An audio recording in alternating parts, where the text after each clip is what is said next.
চাঞ্চল্য। বিজেপি কর্মীর বাড়িতে আগুন লাগানোর অভিযোগ উঠেছে তৃণমূল পরিচালিত গ্রাম পঞ্চায়েতের প্রধান ও তার সমর্থকদের বিরুদ্ধে। কাথির কুলাইপাড়া গ্রামে এই ঘটনাকে ঘিরে এলাকায় ব্যাপক উত্তেজনা ছড়িয়েছে। অভিযোগ, রাতে দলীয় কর্মসূচির সময় বাড়িতে আগুন লাগানো হয়। খবর পেয়ে ঘটনাস্থলে পৌঁছয় পুলিশ ও বিজেপি নেতৃত্ব। তবে অভিযোগ অস্বীকার বা এই বিষয়ে তৃণমূলের প্রতিক্রিয়া এখনো সামনে আসেনি। পুলিশ জানিয়েছে ঘটনার তদন্ত চলছে।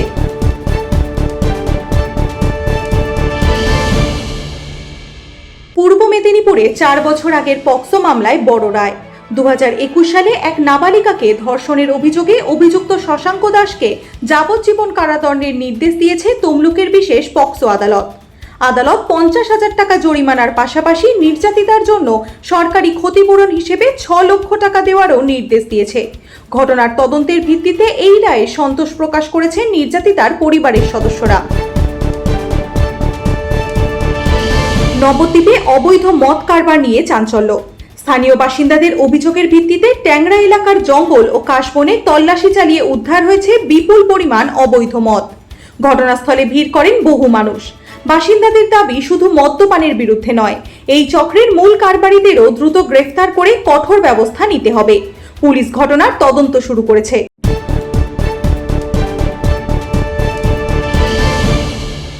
উত্তর 24 পরগনার হিঙ্গলগঞ্জে বেহাল 17 কিলোমিটার রাস্তা, চরম ভোগান্তিতে সাধারণ মানুষ। যোগেশগঞ্জ থেকে শামশেরনগর পর্যন্ত এই গুরুত্বপূর্ণ সড়ক দীর্ঘদিন ধরে সংস্কারের অপেক্ষায়। স্থানীয়দের দাবি, স্কুল পড়ুয়া থেকে পর্যটক সবাই সমস্যায় পড়ছেন। বর্ষায় রাস্তা জলমগ্ন হয়ে পড়ে, যান চলাচলও ব্যাহত হয়। নতুন সরকারের কাছে দ্রুত রাস্তা সংস্কার এবং বন্ধ হয়ে যাওয়া বাস পরিষেবা ফের চালুর দাবি তুলেছেন এলাকার বাসিন্দারা।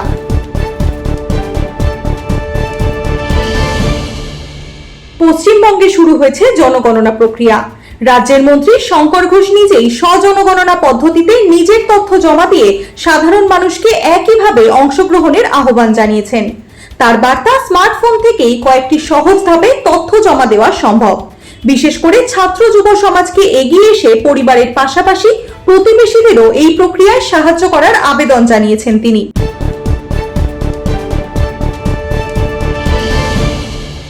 হাসপাতালে আচমকা স্বাস্থ্যমন্ত্রীর হানা, তারপরে তীব্র ভৎসনা।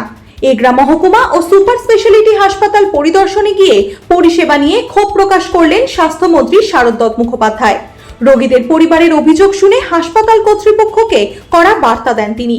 পরিচ্ছন্নতা, খাবারের মান, অ্যাম্বুলেন্স পরিষেবা সহ একাধিক সমস্যা দ্রুত মেটানোর নির্দেশ দিয়ে আগামী 3 মাসের মধ্যে হাসপাতালের আমূল পরিবর্তনের আশ্বাস দিয়েছেন মন্ত্রী।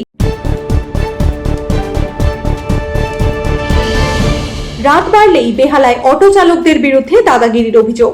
সাধারণ যাত্রীদের দাবি, ঠাকুরপুকুর তারাতলা রুটের অনেক অটোই রাত 9টার পর চৌরাস্তার বেশি যেতে চাইছে না। অভিযোগ, নতুন যাত্রী তোলার জন্য মাঝপথেই নামিয়ে দেওয়া হচ্ছে যাত্রীদের, পাশাপাশি নেওয়া হচ্ছে অতিরিক্ত ভাড়াও।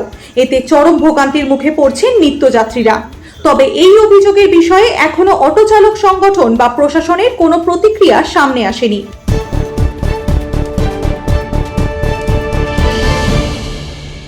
নবদ্বীপে চাঞ্চল্য। স্বরূপগঞ্জে পৃথক 2টি জায়গায় অভিযান চালিয়ে উদ্ধার হয়েছে বিপুল পরিমাণ গাঁজা, মদ এবং নগদ টাকা।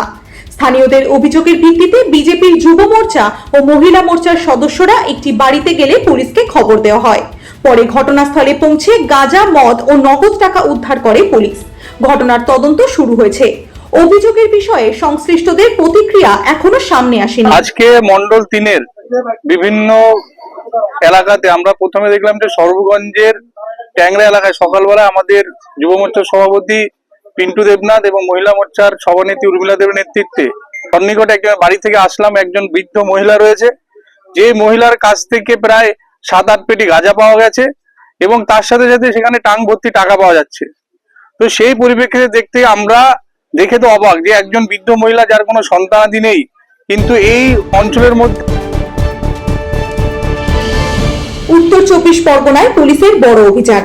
পৃথক 3টি মামলায় 3 অভিযুক্তকে গ্রেফতার করে বসিরহাট আদালতে পাঠিয়েছে স্বরূপনগর থানার পুলিশ। এর মধ্যে এক ব্যক্তির কাছ থেকে আগেই এসটিএফ 3টি আগ্নেয়াস্ত্র ও 48 রাউন্ড গুলি উদ্ধার করেছিল।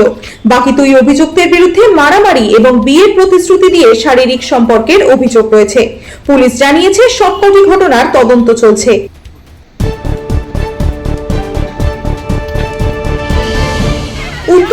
পরগনার হিঙ্গলগঞ্জে চাঞ্চল্য।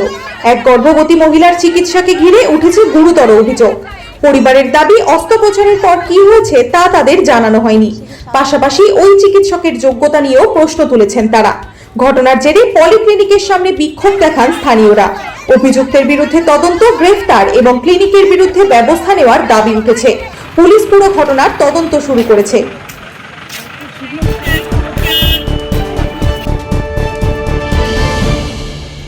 মালদার গৌরকন্যা বাস টার্মিনাসে চাঞ্চল্য।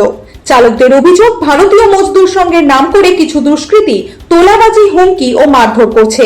এর প্রতিবাদে কয়েক ঘন্টার জন্য জেলার বিভিন্ন রুটে বাস চলাচল বন্ধ রেখে বিক্ষোভ দেখান চালকেরা।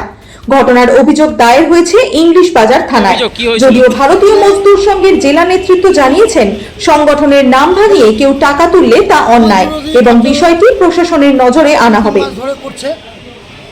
আমরা কিছুই বলি না তাদেরকে, এবং ওরা এমন একটা জায়গায় চলে গেছে, কালকে রাত্রিবেলা 9:10 সাড়ে 9টা 9:10টার দিকে ফোন করে ঘরের চাবি দিয়ে যা, তোর কোন বাপ আছে, তোকে বাঁচাবে, মার্ডার করে দেবো। তারপরে আমার এক শ্রমিক। নদিয়ার গয়েশপুরে চাঞ্চল্য। বহিরাগতদের বাড়ি ভাড়া দেওয়াকে ঘিরে স্থানীয়দের অভিযোগের জেরে পুলিশের জালে বাড়ির মালিক। অভিযোগ, দীর্ঘদিন ধরে বাড়িতে বসবাসকারী ভাড়াটিয়াদের পরিচয় ও কর্মকাণ্ড নিয়ে এলাকায় সন্দেহ তৈরি হয়েছিল। রাতের বেলায় অপরিচিত লোকজনের আনাগোনার অভিযোগ ওঠে।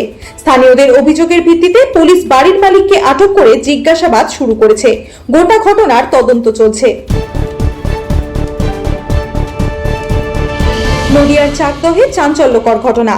বিবাহ বহির্ভূত সম্পর্কের সন্দেহে ঘুমন্ত স্ত্রীর ওপর ধারালো অস্ত্র দিয়ে হামলার অভিযোগ উঠেছে স্বামীর বিরুদ্ধে।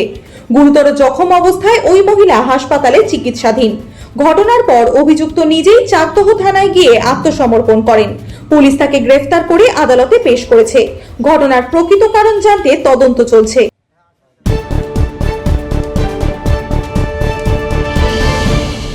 পশ্চিম বর্ধমানের রূপনারায়ণপুরে উত্তেজনা। B2 সেক্টর 3 এলাকায় অশান্তি ও বহিরাগত দুষ্কৃতীদের আনাগোনার অভিযোগ তুলেছেন স্থানীয় বাসিন্দারা। তাদের দাবি, দীর্ঘদিনের শান্তিপূর্ণ পরিবেশ বিঘ্নিত হচ্ছে এবং এলাকায় নিরাপত্তাহীনতা বাড়ছে। অভিযুক্তদের বিরুদ্ধে দ্রুত আইনি ব্যবস্থা নেওয়ার দাবিতে পুলিশের দ্বারস্থ হয়েছেন বাসিন্দারা। তবে অভিযোগের বিষয়ে অভিযুক্তদের প্রতিক্রিয়া এখনো সামনে আসেনি।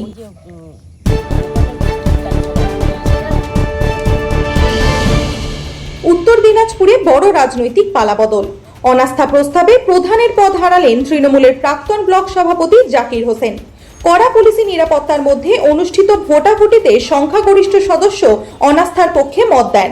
এরপরই তাকে প্রধান পদ থেকে অপসারণ করা হয়। নতুন প্রধান কে হবে, এখন সেই দিকে নজর রাজনৈতিক মহলের।